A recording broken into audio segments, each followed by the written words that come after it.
Finn and Poe, get jiggy with it. Nah, I'm just kidding. So, I just got back from The Rise of Skywalker and oh my god! I just want to clarify, I won't be discussing spoilers in this video, it's a spoiler-free zone, but I just want to give my thoughts on how this movie went and what I think of it. But I will say this, it was incredible. Absolutely brilliant. Now, I may make a spoiler discussion video separate to this for those who haven't, who have watched it, and, we can discuss the specifics, but here is just my overall view on what happened without giving anything away. First of all, the pace of the film. The pace seemed kind of inconsistent for a while, at least for the first half of the film. Actually, maybe like the first half an hour, I'd say. It was kind of all over the place, in my opinion. A lot was happening quite fast, going from place to place, and I was a little bit concerned for the whole film. The whole film would just be like that. However, after about an hour in, the film definitely, the pace had slowed down to the right sort of pace for a Star Wars film, and from then on out it was brilliant, absolutely perfect. I couldn't have asked for anything better, I don't think. From start to finish, the cinematography was just spot on. Scenes went on for long enough, they weren't too rushed, and yeah, it was a very well directed film, I gotta say. Ignore what any of the critics have said, any low reviews on Rotten Tomatoes that you may have seen. Ignore reviews, just go and watch the film. Obviously I'm kind of giving my thoughts on it, but I'm not trying to sway your opinion on whether you should watch the film or whatever. You absolutely should, but I'm not trying to convince you of that. I'm just sharing my opinions. So yeah, go and watch the film. If you're a Star Wars fan, you'll love it. I absolutely promise you that. It does fix a lot of the things that people didn't like about The Last Jedi and makes amends beautifully. Now, what really hit me with this film is the sense of nostalgia that it has. It has a massive Return of the Jedi vibe in the whole light side versus dark side being more prominent than ever. Though I won't say specifically what made it feel this way, unless I do a spoiler discussion video, so if you're interested in that, do let me know in the comments. I would love to make a video discussing everything. Now, I love how this film has a solid beginning all the way through to the ending. There was no boring side story like in The Last Jedi with Finn and Rose. I was glued to the screen the whole time. I actually badly needed to pee towards the end, but I just did not want to go to the bathroom because I was just gripped on the story. I didn't want to miss anything because it was so good. And there was so much interesting stuff happening. I had to stay. I suffered a bit, but I stuck it through. Another thing, now, again, these aren't really spoilers to the main plot, but I kind of want to mention it. Obviously, as we should all know now, by this point, if you haven't, you've kind of had your head stuck under a rock, but Palpatine isn't dead, and the way he was presented in this film was just spot on. He was definitely very sinister throughout, and I just loved that, and it kind of shows throughout everything in this film.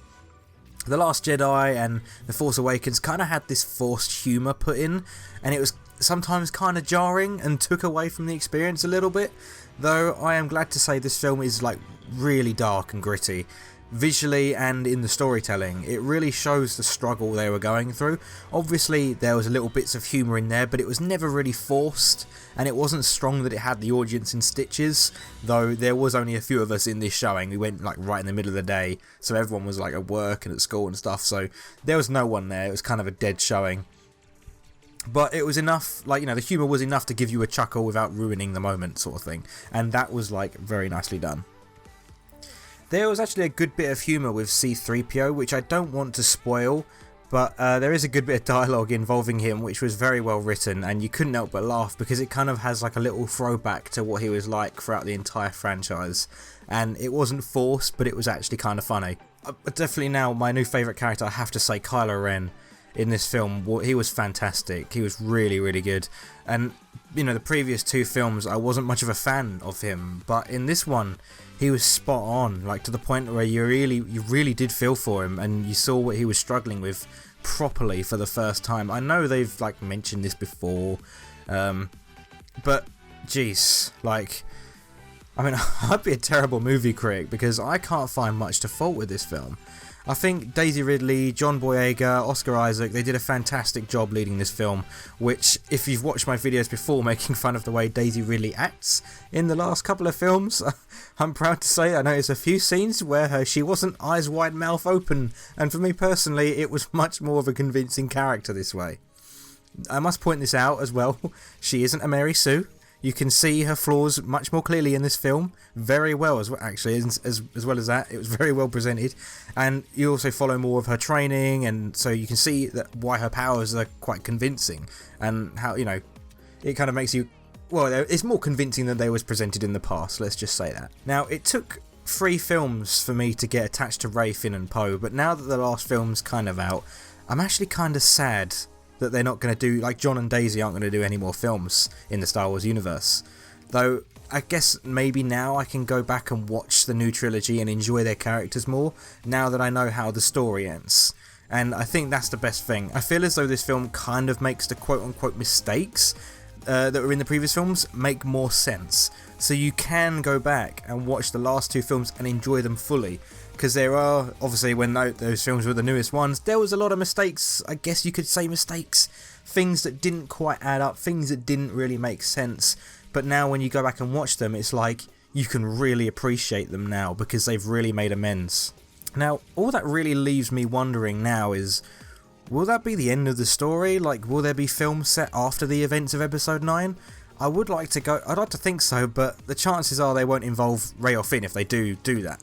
But one thing I certainly am excited for is the Obi-Wan Kenobi series starring Ewan McGregor. It's going to be great, I'm sure it will be. I'd love to see more films set actually during the Clone Wars era, but also during the Old Republic and Civil War era. I just think little side stories, one-offs, a bit like Rogue One, maybe like focusing around Darth Vader would be a good idea, because you can pretty much get anyone to play Darth Vader, though I would love to see like the early days of Vader with Hayden Christensen playing him.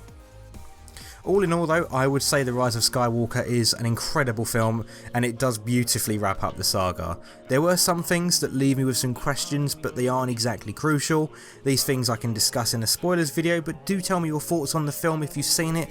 Please though, just in case, don't mention any spoilers in the comments for those who haven't seen it yet, but I would be very interested in discussing this with you. If you enjoyed the video, be sure to give it a like, subscribe to the channel, and enable notifications.